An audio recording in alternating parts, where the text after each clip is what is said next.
Okay, it says I'm alive. And thanks, Brian, for saying that that test version I did a few seconds ago had me live because this new version of Facebook Live is weird. I don't know if anybody can send me a message about this later, but you can't see yourself.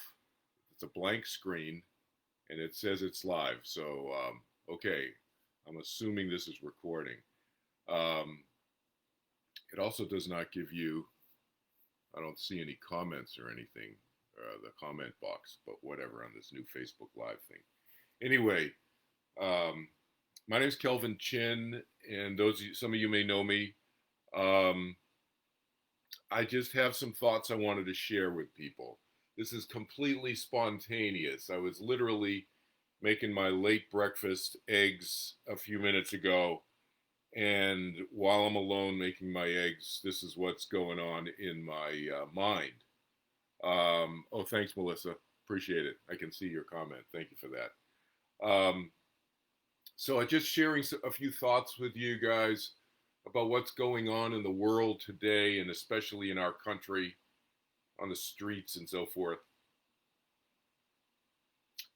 I didn't expect to get emotional during this, but there you go. Um, it's upsetting. It's upsetting for all of us, I think, to see what's going on. Um, it's interesting, right? Um, Let me just step back and say a few things first. Some of you, like Melissa, for example. Melissa, um, thanks for popping your name up because, it makes me think about, how we knew each other and met each other doing, working in the law firms and so forth in the legal services world that I think you're still in and I used to be in. And Melissa actually knows this story about me, which is that my law firm, the last law firm I worked for, um, they called me the ethnic enigma because it's just a true story. I actually was given an award by my boss, Steve Bell, um, the the the ethnic enigma award. He would give out these. He would joke, he'd give out these funny awards to each person on the sales and marketing staff for the firm. And one year I traveled so much, I got the George Clooney or whatever the George Clooney character was. You remember that movie where he traveled like a million miles or something like that? So because I would travel everywhere because I was single, of course, and kids are grown up, and so I would travel everywhere. So I got the George Clooney whatever award that was.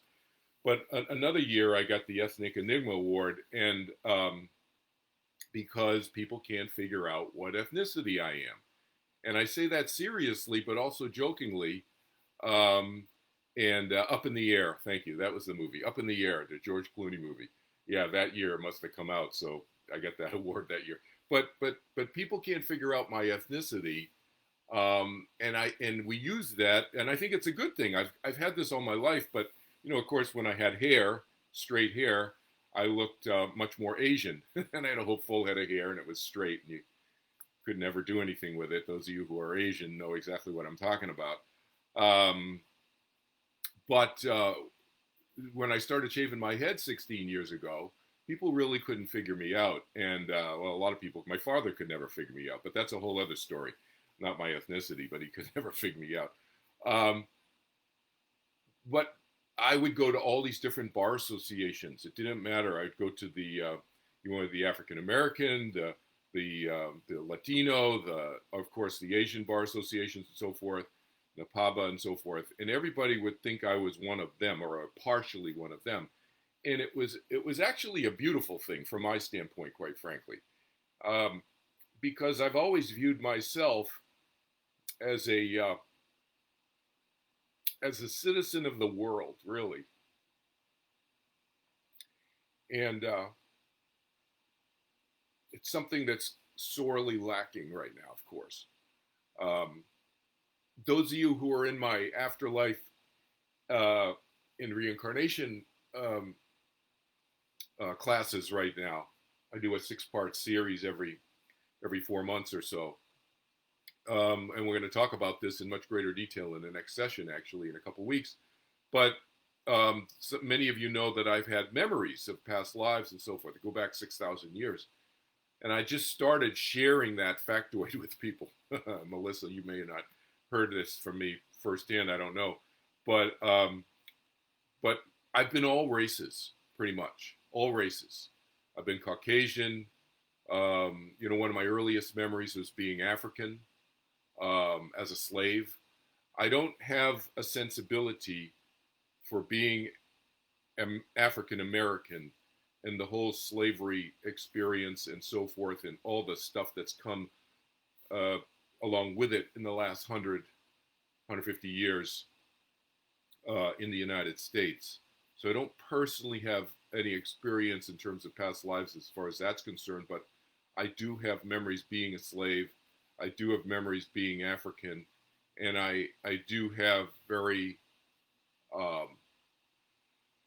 sad memories about having been unable to prevent or divert the genocide of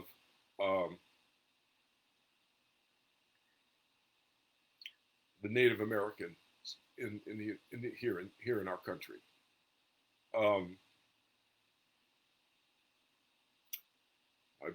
I've had all of these experiences myself, and so I think in retrospect, actually, I probably have been drawing upon that unconsciously before I started having these memories in 1977. But whether you believe in past lives or not, quite frankly, is really irrelevant, because even if you don't believe in past lives, you go back 500,000 years, we've all been black in terms of our skin color. We didn't have countries back then, so there's no, politically appropriate, politically correct way of saying black whatever. We didn't have countries 500,000 years ago, but we were all living around the equator, the human race. And so we all have black genes in us if you want to go back far enough. So it's really, that's fact. And of course, as people moved and, farther away, migrated farther away from the equator, we lost some of that darker skin pigmentation. So that's a known fact. So even if you don't believe in past lives, discriminating against other people based on their skin color is really discriminating against yourself in a certain way, even if you look at it from a skin color, never mind from a mental personality, emotional standpoint. But a couple other points. I just had some, as I said at the beginning, I was just thinking about this, and these are not all tied together well. This is not a lecture. These are just thoughts while I was making my eggs at breakfast a few minutes ago. But another thought I wanted to share with you is just that, we are not monolithic. We as a human race, and we certainly as races within the human race, are not monolithic. African Americans are not monolithic. African Africans, black Africans are not monolithic. Asians certainly are not monolithic in their treatment of each other and their beliefs about each other. I mean, just self-disclosure from my race standpoint, those of you who are Asian, how within the Asian race, how much horrific bias there is. Within Asia, there's tremendous bias. And I'm just talking cultural. We don't have to get into the religious stuff. But, there's all kinds of religious bias within Asia as well. But just looking at it from a racial standpoint, within that race, it's not monolithic. So I think nobody is, my point of saying that is, I think nobody is really, nobody's clean, let's just say. Which is kind of where layperson's language. Nobody's clean. Nobody's perfect. Everybody has little biases in them. And the issue for me is, does it rise to the level of cruelty? What does cruelty mean to me? Cruelty means treating the other, getting enjoyment out of treating other people in a negative way.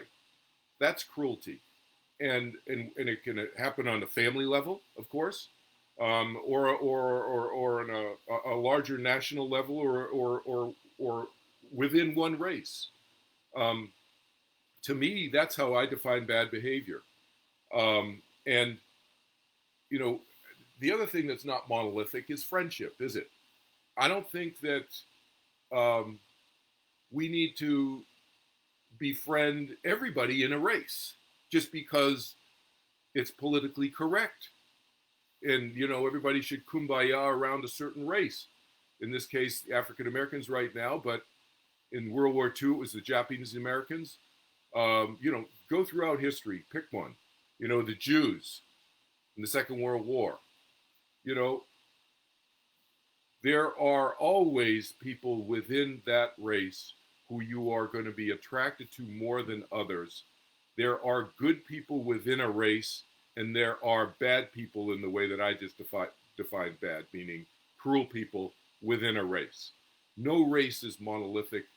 The human race is not monolithic.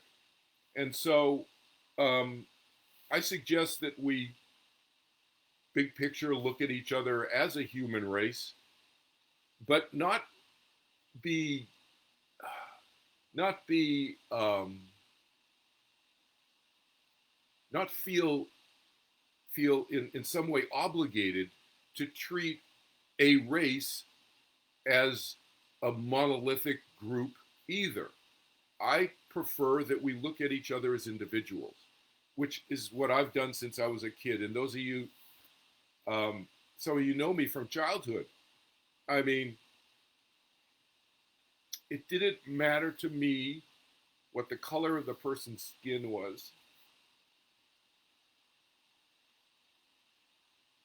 I'm not sure why I'm getting so emotional about this, but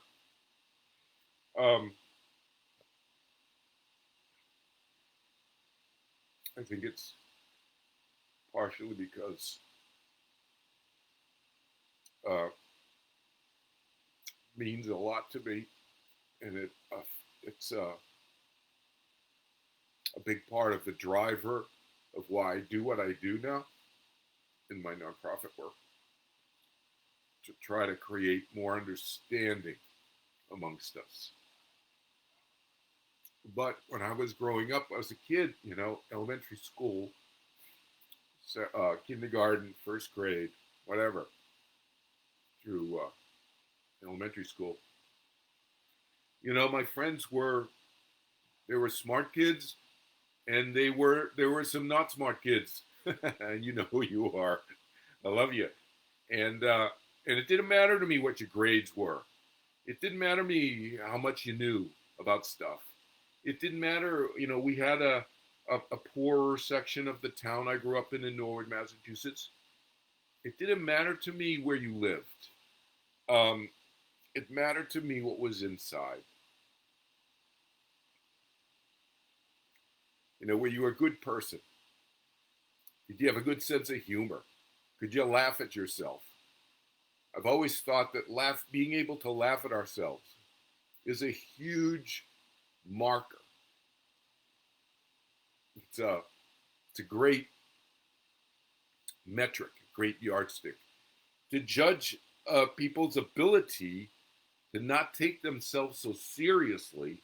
They must have, to be able to do that means that you must have an ability to look at yourself in a different way and not get caught up in yourself so much. Narcissists can't do that. Narcissists are all caught up in themselves. They can't look at themselves externally and then criticize themselves in a joke. They take themselves too seriously. Those are people who are insecure. And I think that's a fundamental source of cruelty in the world. A lot of my work going forward will be talking more about cruelty and where it comes from. But I think a big part of it comes from insecurity within the person. And then they take other people and they depress the other people around them to make themselves feel better. Oh, I feel so much better. I've made everybody else feel so worse, so terrible, much worse than I'd feel. Oh, that they don't think that, they don't intellectualize that, but that's, I think that's behind what's going on and why they do what they do, why the bullies bully. And we see it in throughout the world, not just in our country right now, but there's a move towards more authoritarianism around the world. And where does that come from? I think there's fear. There's a lot of fear. There's fears about COVID-19. There's fears about health and our welfare and what, how many people, I don't know, was it 20 million people out of work in the United States now? I mean, that's a huge segment of the population. I mean, we have 300 and what, 330 million people in the United States, and that includes children. So you take the children out of that, 20 million is a huge percentage of that, whatever the number is. And so there's a lot of fear, and I understand that. But we need to talk with each other more about this stuff. I think that we worldwide, and I help people. I'm up to 41 countries now, helping people on various issues about how to manage their life and live their life better. I mainly deal with death and dying, but people call me about everything, and so not just death and dying issues. And I teach meditation, of course, and I work with people across the board, and they don't have death and dying issues necessarily. So people talk to me about everything. 41 countries. Everybody is in various states of disarray internally, and to whatever you can do to help other people shore themselves up internally, to me, is the way to help us as a culture externally, because it all starts from inside. It's the inside out approach, really, isn't it? How we are inside is how we express outside. But I think talking with each other is one great thing. Kareem Abdul-Jabbar, great. If you haven't seen his New York Times essay that he wrote, or op-ed, or whatever you want to call it, I think it was the New York Times or LA Times, either way. Just Google Kareem Abdul-Jabbar. He wrote it a couple days ago. It's really awesome. But his point about talking with each other, talking more with each other, so we understand that we are of the human race, which is true. It's factually accurate, but it's also emotionally and intellectually accurate. That's the thing. And what do I mean by that? Is once you get to know somebody, you get to know who they are emotionally, intellectually, and we're not that different. You know, I've been in wars before, not this lifetime, but in many other lifetimes, I've been in wars. I've had friends die in my arms. And it strips away all that stuff. Those of you who've been in wars this lifetime, you know what I'm talking about.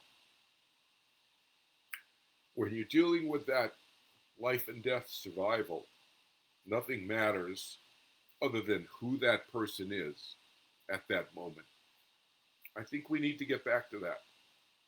You know, I don't think we need to have a war to get to that place, but I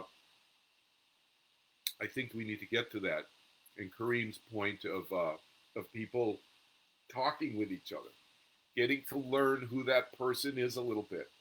It doesn't mean you have to befriend them. You know, I was talking to my daughter this morning, and she had a great point, which was, simply her point was that you don't have to befriend somebody to be their ally. That's the thing, you know, and so you can be supportive of someone even if you don't agree with them. I have friends who are politically on the other side of the aisle that I am. I have friends who religiously do not have the same spiritual beliefs that I do, but they're my friends because of who they are inside. These other things, yes, they're inner things, religious and so forth and political, but does that mean that they're a bad person? That's how I look at my friends. I don't hang out with bad people, people who are cruel, people who hurt other people, who intentionally hurt other people or negligently hurt other people. That's my yardstick. And again, thanks for listening. And going for the ride with me here. Didn't expect to get so emotional about this, but I guess this is really this is what I why I do what I do. It's my way through my work. I've been doing for this lifetime and some of my other lifetimes. I've had similar focus in my work uh, to help move things forward um, in a more productive, positive way on the planet we call home here. So again, thanks and be well. Talk to more people. Talk about this. Do not feel any pressure to treat groups as monolithic groups because they are not. We need to talk to people more individually, interact and engage individually with people. Um, I think that's worked for me anyway. It's what I've done my whole life. So have a great day. I'll see you.